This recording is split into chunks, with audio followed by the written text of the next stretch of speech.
Hello, everyone. My name is Erica Nelson Flowers. I'm the Director of Diversity, Equity, and Inclusion for USTA Texas. Thank you so much for joining us today. I am happy to be joined by two stellar women who represent not only USTA Texas, but USTA on a national scale. And so as we celebrate Women's History Month and all the important and significant contributions women have made to not only our country, but the world, I'm really pleased and honored that these two stellar women have made time in their busy schedules to be with us today. So beginning first with Emily Schaefer. Emily has 20 plus years of volunteer experience with USTA nationally, as well as with USTA. The section is a USTA Management Committee member, as well as a USTA board member, and was the fifth female president of the USTA, and her leadership spans more than 40 years in the sport of tennis, and certainly earlier than that as a player and elite tennis student athlete at Princeton University, and certainly someone who has a long history with the sport, and I know has a lot to share for our conversation. So Emily, thank you again for being with us. She is also the executive director for the Houston Tennis Association. Second is Kathleen. Our second panelist is Kathleen Wu. She's a partner with Hunton Andrews Kurth, and that is a law firm, international law firm in Dallas, and she is the president of the USTA Foundation, and is certainly coming off a stellar year for the foundation. Kathleen, congratulations! Over $3 million were raised supporting our NJTL programs coming out of the US Open. She is also a member of our board and management committee, and represents us as general counsel for USTA Texas.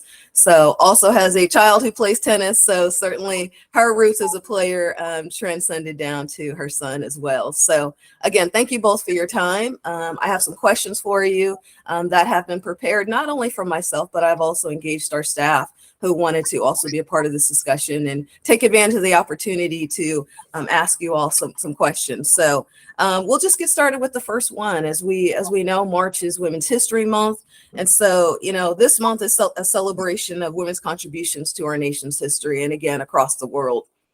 When you think about women's history and different women who have contributed to our stellar past, are there any women or moments that stand out to you in our history? And Kathleen, we'll start with you. Oh, I love this question. So I'd say twofold answer. I'm grateful to Susan B. Anthony and Elizabeth Cady Stanton for dedicating their lives to women's suffrage. Although it's 2023, it's a little mind-boggling that it's only been about 100 years that women have had the right to vote in this country. There's countless of extraordinary women I could have named, but that I could name. But I think those two really changed the direction of women and the American history. And by giving all the rest of the 50% of the population the right to vote, so how can they not be at the top of my list? And then I think, hopefully the predictable answer in the tennis world is the original 9. We celebrated them at the International Tennis Hall of Fame, and we celebrated them at the USTA recently as well. And, if you think about what they were trying to accomplish, it took tremendous guts, and it could have worked out a whole lot differently. So I think we thank them for changing the direction, the transformation of what tennis looks like today. Absolutely. Well, so many good examples out there, and you picked two stellar ones. Certainly the right to vote is very important to our history and where we are. And the original 9, I mean, they are women's tennis. And I would say tennis across the world is what it is because of the courage of those women. So excellent examples. Emily, how would you respond? I was thinking within the tennis community myself as well. And so the person who I came up with is related to the original 9, and that's Gladys Hellman. So I had the fortune of seeing her. I was a very young person, and I remember going over to her house, and it was just when they were starting the whole process of the women becoming paid pros and showing off their dollar. And she was quite a personality, and the Battle of the Sexes movie did a pretty good job of capturing some of that personality. But it was probably the first real example of a woman who had a business sense that she was really forging ahead no matter what anybody else was telling her, and doing it in a way that was very calculated and smart. And so I think she had an influence on me, seeing that at an early age and then watching what did happen. And then the concept that US Open has had 50 years of equal prize money. I think that is something that we're celebrating all year. And so that's just kind of a nice cherry on top of what Gladys Hellman originally started. Absolutely. Yeah. A year-long celebration, and the US Open was certainly at the forefront of all of the Grand Slams and really set the table as to what the bar should be, and how women are certainly more than deserving as such. When I think about, the answers that each of you gave, the word that really comes to mind is just courage. The courage to stand out, to step into possibly your discomfort and say, this is what's right, and I'm going to fight for it, and not only for myself, but for all women. So thank you very much for that. So kind of moving into the leadership space, as we think about women in tennis, certainly there's not a lack of women and girls who play tennis, but there is a lack of women who are in leadership roles, who are representing all of us outside of the lines. And so as you think about your intentionality and the many years you spent in leadership roles within the tennis world and then without, how can women do more to support each other within their organization? And Kathleen, I'm sorry, Emily, we'll start with you this time. I think it's important that women are there for each other. There are times when you need to have a conversation that is to the side rather than in the middle of a group. And so I think certainly someone like Kathleen has been a great person for me to be able to watch and admire. Judy Levering is another person in the USTA world that I think they're just, I don't know, you need to have the people that you can respect, admire, trust, and be able to have difficult conversations with. I think that's one of the things that we can do for each other that's really important. Kathleen? Yeah, I love that. I think the word support is sort of at the top of my mind listening to Emily's words. And to me, it means adopting a supportive mindset. I see a lot of women in my day job here as a lawyer who might say, I don't like working with a lot of women. Or there are a lot of women, and they might not feel as comfortable because unfortunately in my workspace, it is still dominated by men. But there's that famous quote that says, we need to be the change we want to see in the world. And I've forgotten who said that, but I'll, take their words. And so to me, that means beginning with supporting the women that we work with. And that's that supportive mindset. So, we need to talk behind their backs, but in a really good way. So whenever there is an opportunity to say something good about a female coworker, especially a supervisor, you say it. Whether that requires a sense of boldness to do it, you say it. I think secondarily, what I've seen is amplification. That's another good tool that I've seen used well, and I'd like to believe that I use it. So I'm often in meetings where your coworkers, male may have said an idea, women may have said an idea, but then the male will say the woman's idea. And so I make a very purposeful point if I'm in a conference room to not ignore that the woman might have said it first or said it second, but that woman said it. So I make sure I go back and amplify what an Andrea has said or somebody else has said. So that's something else that I've seen work well. In that same vein, I've seen highlighting what your female coworkers do, internally. So people call it mentorship, people call it coaching, whatever it may be in your organization. I think making a point of congratulating, especially your female colleagues, and calling that out in any kind of internal meeting or communication that you might have. And then I think on the flip side of that is, if you're in a supervisory position and having done this for so many years, thankfully I'm now in one, and, you can support in all different ways. And so I think I have felt it incumbent upon me now that I have reached a level of being in a supervisor position that I almost make sure I find informal channels that men have historically been able to tap into, whether it's office chit chat or lunch or golf or what have it. I make sure that almost without thinking that I've created sort of that informal channel for women as well, that they might have been excluded from, not purposely, but just the way things work in, the United States these days. And And I finally say, now that I finally become a female boss, to the extent that there's those underneath you, have the same expectation for a female boss that you would for a male, and use the same vernacular and the same nomenclature that you would, because I've been on the bad side of that end, and it's, and it's, you scratch your head as to why they still exists a double standard when you've got a female boss. So, I think that those underneath can support those at the top too. So those are sort of the tools I've looked upon when thinking about the supportive model. Thank you. Thank you both for that. As I'm hearing Kathleen speak, and as it started with what you were mentioning, Emily, I'm so glad we're recording this, because I know, like our viewers, I'm going to go back and make notes on some of what you said. I like the fact that Emily was able to name multiple women who she was able to see be leaders and to exemplify what she wanted in as a leader. And then also Kathleen just mentioning the intentionality around just amplifying voices, just making sure that she's creating space for other women. And then, setting that example that we all want, whether we're a male or female, and a boss. And I would say, Kathleen, before you got the title, you've been a boss for a while.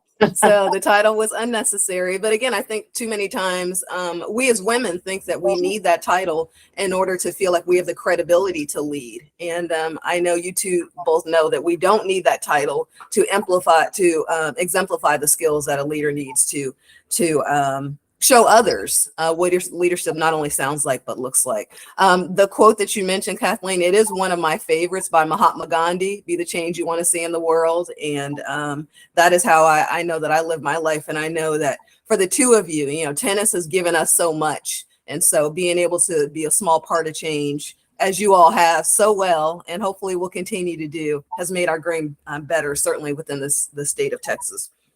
When you think about your leadership style, how is it that you lead others? What is it that you aspire to do and to be, that when people talk about your leadership style, how would you like it described? And Kathleen, we'll start with you. Well, as soon as I had gotten into a leadership position, I started writing and talking about issues affecting women lawyers, because I realized there was no voice. So within the legal community, I became known for speaking about the different levels of workplace disparity and discrimination, just because I almost couldn't stop myself. I wasn't in a senior position yet, but there were not a lot of people that looked or sounded like me. So I just thought, if not me, who's going to start saying it? So that gave younger women, I think, a level of comfort that I would come across in a lot of these conversations, internally, but mostly externally of the firm. And, I'd like to believe I gave them some good advice along the way. And, now I look back, and honestly, every problem can't be fixed. And that's just the way it is. And I see a lot of senior women sort of have stopped beating their heads against the wall about trying to fix these disparities and discrimination, for lack of a softer word to use. So instead, I think we work really hard and we do the best we can, and it makes the ground a little softer for the women who come underneath us. So, sometimes you just want to be heard and seen, and be assured that you're not the only one going through it, regardless of what level you're at that time. Mm-hmm. So just having a level of empathy, it sounds like, having been there and having now aspired or progressed onto that leadership space. Absolutely. Empathy is such a perfect word, but it's also then using your voice. We can surround a table with all women, but if no one's speaking, then it doesn't really matter. So it's empathy plus giving voice to it, and in the right way, and understanding the context. Mm-hmm. Agreed.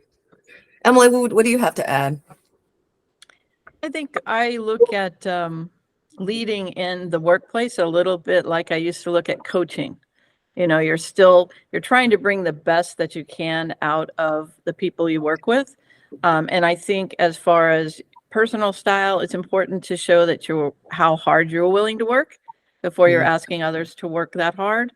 And I guess I'm a big believer in trying to do a consensus building, a feeling like you're all working towards the same goal as a team.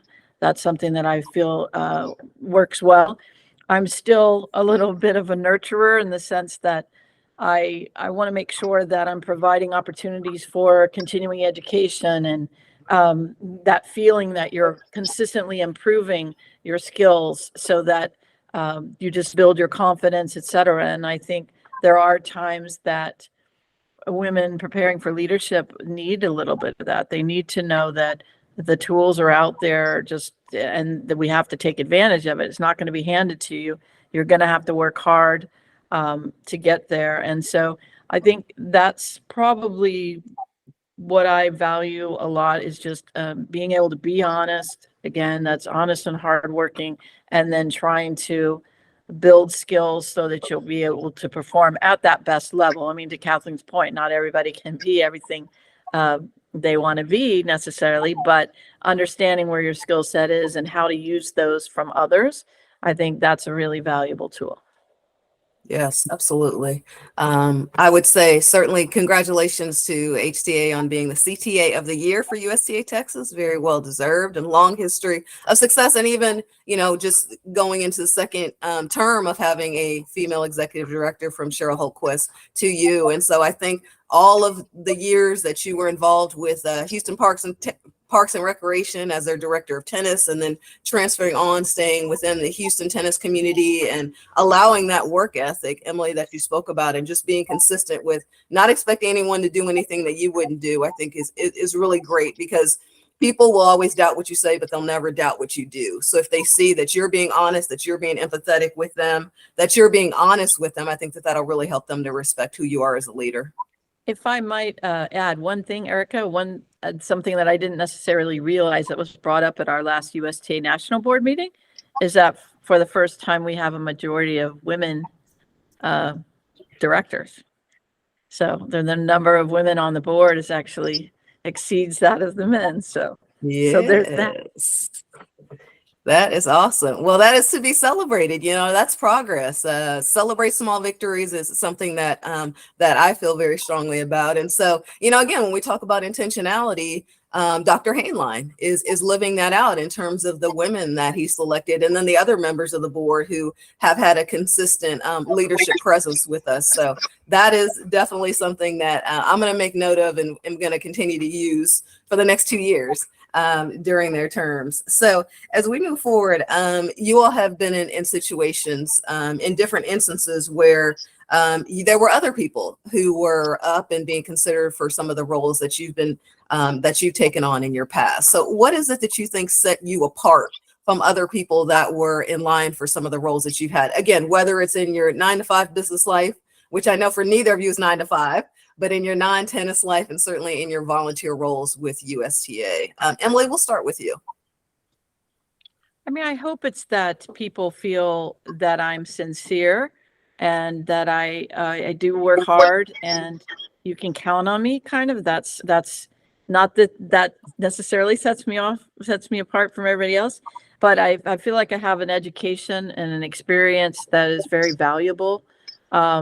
And when it comes time to, whether it's an interview or any kind of comparison there, just the fact that I do tend to speak what I'm thinking, and sometimes that's not always popular, but I think people start to appreciate that in this day and age when there is a lot of partisanship, I guess I would call it, where people are just saying a particular platform. I think it's important that you're true to yourself, and that you're true to whoever you're speaking with about what you think you can offer them, and how they fit into your own life. I think that's really important. So I don't really have a great answer for that, but I do think that those are things that are non-negotiable as far as I'm concerned. Just to be upfront, honest, hardworking, and know that, convince people that they can count on you to do your best. That's all we can ask. Absolutely. As someone who's had the opportunity to work with you closely here on different projects, Emily, I appreciate that. I always know how you're feeling. Like, I don't need to, I don't have to wonder about it. So thank you for bringing your authentic self and being honest with me, because I need that. We all do for our growth. We don't grow if people just continue to tell us what they think we want to hear. Same question for you, Kathleen, as you were in different scenarios, certainly the first Asian American woman leading the USTA Foundation, and other roles, again, tennis and outside of tennis. What do you think it was that set you apart? Well, I think my day job's the best example of that, because when I was a young lawyer, there were not many Asian American women lawyers, and certainly not in Dallas, Texas. So that automatically set me apart by just being me. But then I also had to prove myself and sort of double prove myself. And part of that was being adaptable to a rapidly changing environment. And when I came down here to Dallas in the late 80s, early 90s, it was an incredible period of recession and change. It was a savings and loan institutions had failed. There were all kinds of changes happening in our local economy. So as a real estate finance lawyer, I had to find the survival skill, because otherwise I wasn't going to get work on my desk with the trough of the recession looming over us. So I learned pretty quickly that I always had to be prepared. And so first and foremost, I'd say to be prepared. And some would say, and Emily, don't smile, over prepared, because you have to have a plan B and a plan C. And I just felt like that's, when I started my career, that was how I was able to get some traction. And that contributes to the other quality that I'm told I have, which can be a calming presence. So you're over prepared, or you're at least prepared. And some would disagree with this, but I'm not often as loud and the fastest talker in the room in my day job. And so I work in a field where there's lots of loud and fast talkers.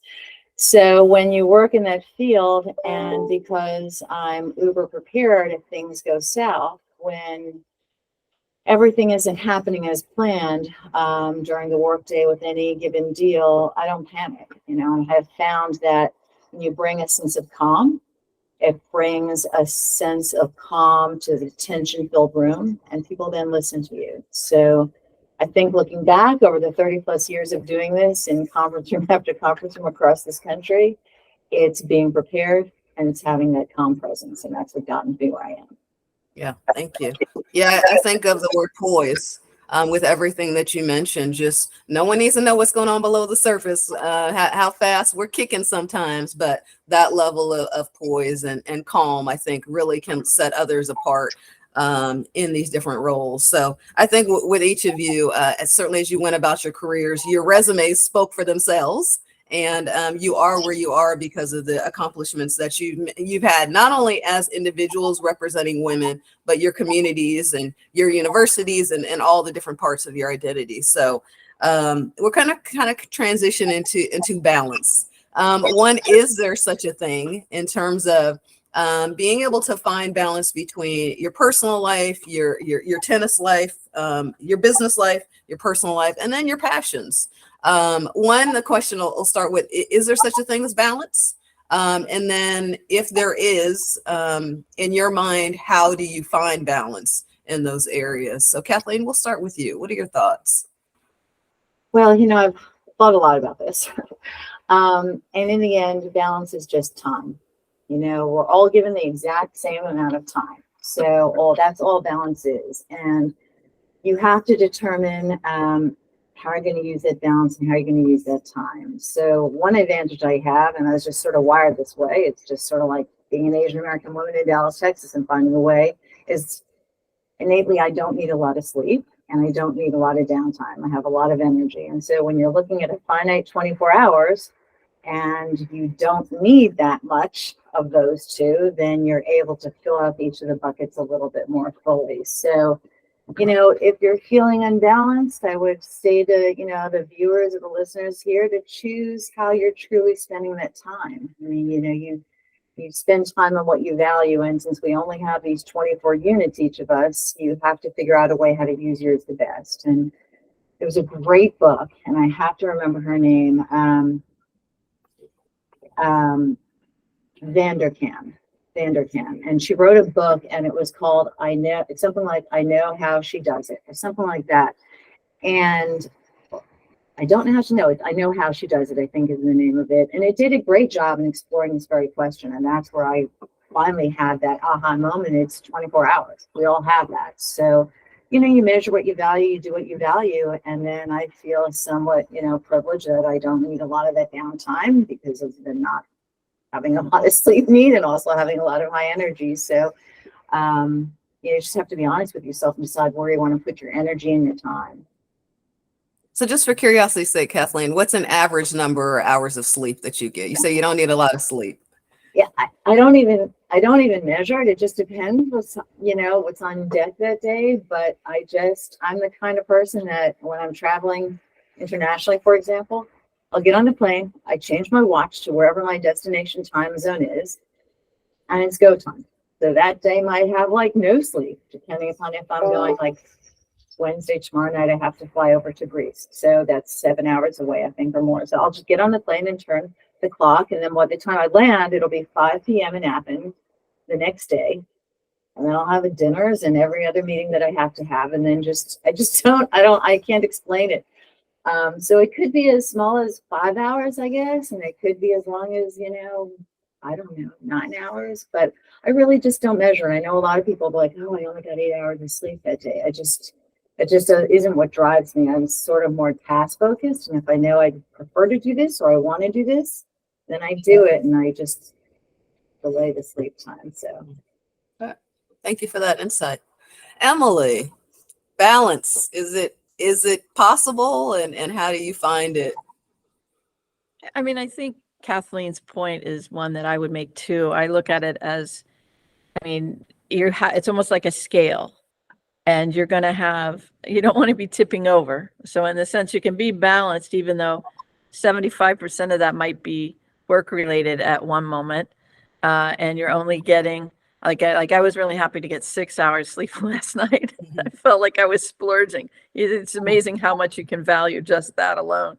But anyway, I think there are times, if you have a family situation, then that can be the priority, even though you've only allotted, you might not have equal measures of work time, personal time, passions. And so I think just with experience and maturity, you learn how to balance those things by just knowing, okay, this is the time that I need to spend with my family member. Or this is the time that I need to pay attention to work. I do think that I don't do as well as turning off, like being able to really just leave everything behind and relax for a while. I can do that in little moments, but like not for an extended period of time because you're busy thinking about all the stuff that's going to be waiting for you when you come back. But I think everyone's sense of balance may be a little bit different. To Kathleen's point, you might be one that doesn't need as much sleep or is high energy. You might be somebody who 30 minutes of solitude is all you need to really recharge.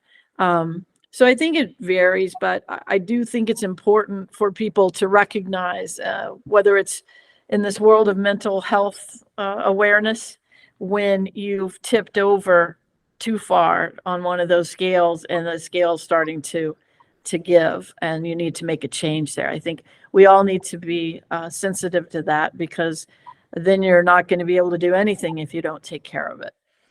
Absolutely. Yeah. My word this year, ladies, is self-care.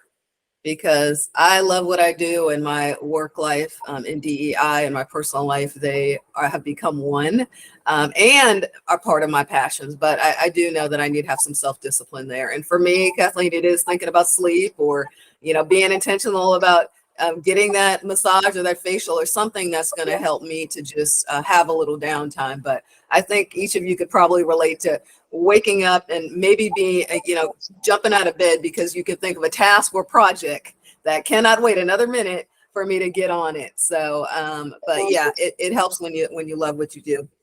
So when we think back a few years to your 25-year-old self, what is it that you would tell that young Kathleen, that young Emily, now that you're able to reflect on the years that you've been given to make the most of? Kathleen, we'll start with you. What would you tell your 25-year-old self?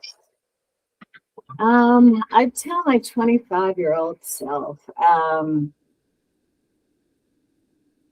keep doing and keep moving forward. Even the crummy stuff that you have to face in the next few decades sets you up for the really, really good stuff later on. So, I've talked much about it being a marathon and what I do, and I see a lot of sprinters in my day job and then they burn out. So it's just a marathon reference. I would tell the next generation that I'd like them to keep pushing. I never would have thought that when they started talking about this in 1980, that we're still talking about this in 2023.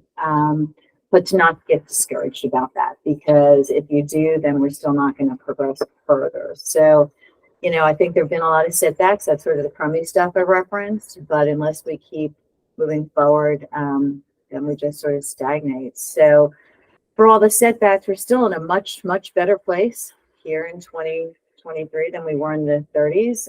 In the 80s. Accountability is a thing now. We didn't have that before, not to sound old, but young women of today are much more comfortable speaking up because there is a sense of accountability and transparency in the world. So I think a lot of women my age might get a little bit eye rolly that some of the younger women are a little bit more presumptuous of the things that they should have, or the things that, not just women, it's the entire younger generation. But, if I'm being honest about it, I'm thrilled that they're being presumptuous about it. That's a good thing and a privileged position to be. I would want to tell them to be pushy and to be bold and to be loud and to be presumptuous, because, you're probably going to give up if you're not half of those things. So I wish that I would have been told that. I was sort of forced to do that because that was the environment I was in. But it sure would have been nice to tell me and have somebody tell me to keep pushing and working forward, and then things will eventually pay off. I think particularly with respect to women, progress has been glacial, but it's still progress, so I'll take it. Absolutely. Yeah, no, when I think about it, and I was preparing for this conversation, I really looked at the leadership structure across the USTA, and of our 17 sections, we still have 5 that have a male delegate, president, and executive director. So yes, we're making progress, but yes, there's still places for us to continue to be intentional with just giving women the opportunity. We know that we're more than capable. And so, Emily, when you think back to your 25-year-old self, what would you tell young Emily a few years removed from who you are now? I don't know that it's changed all that much. I still tell myself the same things, but I would say, have faith, rely on your faith. Everything's going to be okay. It's going to be okay, and hang in there. Those are some of the things I use a lot. They may sound silly, but you just don't know where life is going to take you sometimes. And there's nothing really to be afraid of as far as whatever is on the horizon. It's going to end up being okay. And again, I know that sometimes it isn't, but I find that no matter what has happened, like to Kathleen's point, there's where we are moving forward. There's something good around the corner. There's not a reason to think that that there's not necessarily. We want to keep being positive and know that if you just hold on, that this too will pass. You're going to get through it. So, yeah, that sense of consistency, I can see being important when you think back to what was important to you and what you told yourself. I talk to myself constantly, and the message has changed, but definitely I see how that level of keeping the faith certainly can be important over the years. So ladies, as we move into our last question, and then I'll ask for any final remarks from either of you that you might want to add. Let's talk tennis a little bit. So we know, certainly coming out of the Australian Open, wow, what a great showing from our men's and women's players, and the momentum that we have right now going into the next Grand Slam. When you think about those top players, and we know who they are, so not going to ask you to pigeonhole it to one or the other, but just who are the top 2 Americans that you can think of that have the best chance of winning the next Grand Slam? And Emily, we're going to start with you, my friend. I would love to see Frances Tiafoe win a Grand Slam. I think after watching him at the US Open last year, there was a whole nother level that we hadn't really seen before. And I think he's finding himself in that level a little bit more often. So I'd love to see him on the men's side. And then I'm rooting for Coco Gauff on the women's side. I'd love to see her be able to pull through. I'm not positive when this might happen, but those are the 2 that I'm pulling for right this moment. I love those answers. I think, especially with Francis, I think he brings that he's bringing his personality to the game. And I think so often our game has been serious and we don't see as many personalities. So I think that he brings the fun. I think people who aren't even a strict hardcore tennis fan want to see him play because he really is someone who, you want to watch because you see so much of how he reacts and how he just seems to be smiling and having a good time out there. And that makes it fun to watch when you see someone who's having fun competing. Kathleen, what two players stand out to you? Well, I'm going to give a very selfish answer, but probably it's wearing my USTA Foundation hat and my APITA hat. So on the women's side, and I know you said two players, but I'll go one for male, one for female. Sure. On the women's side, I got to go with Jessica Pagula, because she has shown a commitment to equity. Mm-hmm. And she's also one of the founding members of APITA, which is the Asian American Pacific Islander Tennis Association. So I got a shout out to her.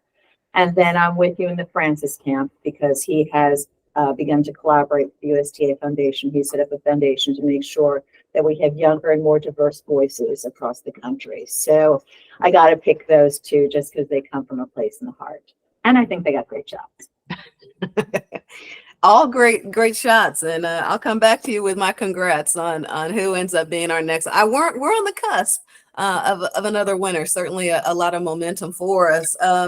I'm sure there was no intentionality around this, but all four of your selections are athletes of color, who really and have been, not only, bring it in terms of their appearance, but really have been intentional with wanting to see the game grow. And so they are the future of our game in terms of making tennis. We've heard Dr. Hainline say this so often, making tennis look more like America, and certainly here in Texas, making Texas tennis look more like Texas. And so having role models of people who look like you, who aspire to do what you're doing, representation really does matter. So as we close out, ladies, any final remarks, anything that maybe we didn't get to or that you want to reinforce before we close today? I'll just throw in that I love the questions you've asked because they all go to the point of, have we made progress and where are we going as we celebrate National Women's History Month? And the thing that strikes me, I'll go back to where I started, is, as disappointing as it may feel that it's 2023 and we're having a panel discussion on this kind of topic still, we get the right to vote. My great grandmother didn't, so use your voice and vote. That's what I would close with. Thank you. I just want to thank you, Erica, for putting this together and celebrating women, amplifying it as Kathleen pointed out. And I want to thank Kathleen for being a great mentor for me. And it's part of the reason that I think we stay involved is I get to meet people like y'all, and I really appreciate that. So just want to say thanks and happy Women's History Month. Happy Women's History Month. Thank you both, Emily, Kathleen, for making the time to join us today, and happy Women's History Month, everyone. Bye-bye. Thank you. Bye-bye.